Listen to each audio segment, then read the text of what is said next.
आप में से अधिकतर लोग तो ये जानते ही हैं कि हिमाचल में कोई भी बाहरी व्यक्ति जो है वो ज़मीन नहीं खरीद सकता है।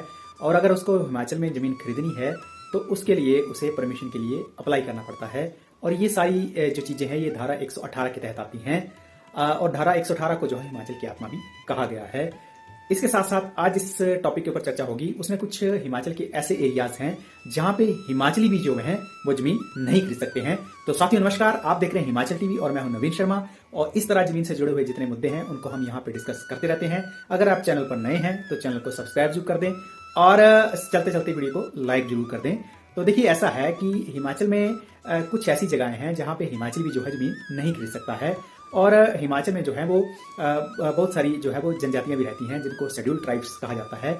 और ये जो शेड्यूल ट्राइब्स एरिया हैं ये वैसे ही अपनी प्राकृतिक सौंदर्य को लेकर जो है वो बहुत फेमस होते हैं। और यहाँ पे जैसे ही कोई बाहरी व्यक्ति जाता है, खासकर वो अगर हिमाचल से बाहर का हो, तब भी वो उसके मन को मोह लेते हैं। और ठीक इसी तरह से अगर हिमाचल का अगर लोकल व्यक्ति वहाँ पर जाए तो वहाँ के एरिया जो है वो अपना जो है एक अपनी खूबसूरत एक छवि जो है उसके मन के ऊपर छोड़ देते हैं।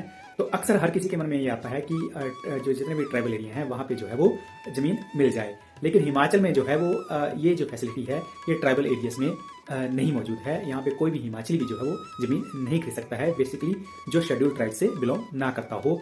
और हिमाचल में जो मुख्यतः जो ट्राइबल एरियाज हैं उनमें से जैसे किन्नौर है, लाहौल स्पीति है, पांगी है, भरमौर है, तो इनमें ये सारी चीज़ें हैं। और इसमें जितने भी शेड्यूल ट्राइब वाले जितने भी लोग हैं ये शेड्यूल ट्राइब वाले व्यक्ति को ही जो है ज़मीन को का ट्रांसफ़र कर सकते हैं।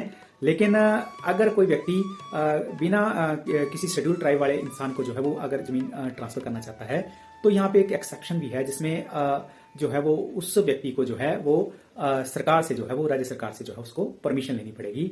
और उस परमिशन के बाद ही अगर गवर्नमेंट परमिट करती है और तभी जो है उसका जो है वो ट्रांसफर हो पाएगा।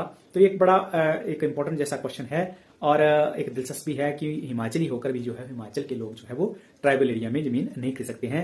ऐसा इसलिए भी है क्योंकि हिमाचल का जो ट्राइबल एरिया है वो अपनी सांस्कृतिक धरोहर को संजोए हुए है। और उस सांस्कृतिक धरोहर को जो है संजोए रखने के लिए ये एक सही डिसीजन भी है, क्योंकि अगर वहां पे भी जो है वो पॉपुलेशन का अगर इजाफा इस हिसाब से हो जाएगा तो वो सारी चीज़ें जो है वो वहाँ पे भी उस हिसाब से नहीं रह पाएंगी। तो डेवलपमेंट जरूरी है, लेकिन इसके साथ साथ जो है ये कुछ अपने जो ये कानून और नियम बने हैं ये भी बने रहना बड़ा जरूरी है।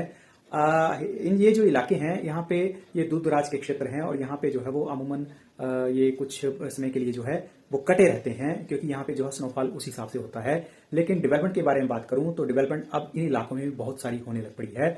और अगर आप देखें तो आपका जो एक सामरिक दृष्टि से और साथ साथ में जो आपकी अगर आर्थिक दृष्टि से देखा जाए तो यहाँ पे जो है वो अब पिछले कुछ वर्षों से जो है वो काफी ज्यादा प्रोग्रेस जो है देखने को मिल रही है। हिमाचल में जितनी भी लैंड जो है वो एग्रीकल्चर लैंड है, इसलिए हिमाचल के अधिकतर क्षेत्रों में जो है वो कोई भी जो है एग्रीकल्चरिस्ट अगर बाहर का व्यक्ति भी है तो उसको भी धारा 118 के तहत परमिशन नहीं है। लेकिन हिमाचल के शेड्यूल ट्राइब एरियाज जितने भी हैं वहां पे हिमाचली भी जो है वो जमीन नहीं ले सकते हैं, चाहे वो एक एग्रीकल्चरिस्ट क्यों ना हो।